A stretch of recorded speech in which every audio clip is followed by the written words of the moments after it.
আসসালামু আলাইকুম দাদু। আমি শান্তিদা সদর ফ্রম টাঙ্গাইল। আমি একজন হাউসওয়াইফ। ওয়ালাইকুম আসসালাম। কেমন আছেন আপনি? জি আলহামদুলিল্লাহ বাবা, আপনার সব ভালো আছেন? জি, আপনি এখানে কার সাথে এসেছেন? আমি এখানে একা এসেছি। ইন্সপায়ার কে করেছে এখানে আসার পেছনে? আসলে সত্যি কথা বলতে আমাকে ইন্সপায়ার কেউ করেনি, ফ্যামিলি শুধু আমার মা জানে আমি এখানে এসেছি। আচ্ছা, আমি আপনার কাছে আপনার কোনো এক্সপিরিয়েন্স শুনতে চাবো যে ক্লাস ফাইভের কারণে আপনার কখনো দুর্নীতির শিকার হয়েছেন কিনা, বা যে কোনো এক্সপিরিয়েন্স আপনার লাইফে আপনারা আমাদের সাথে শেয়ার করতে চান। হ্যাঁ, অবশ্যই।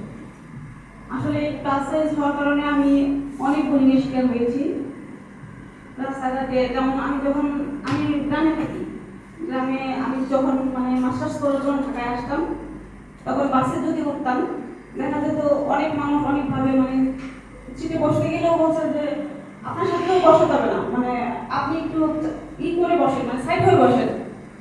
মানে আচ্ছা, ঠিক আছে, থ্যাংক ইউ। আপনি আমাদের কোনো কিছু করে দেখাতে চান? আসলে আমি সেরকম কিছু পারি না, বাট আমি একটু ডান্স নাচ দেখাতে চাচ্ছেন? ঠিক আছে।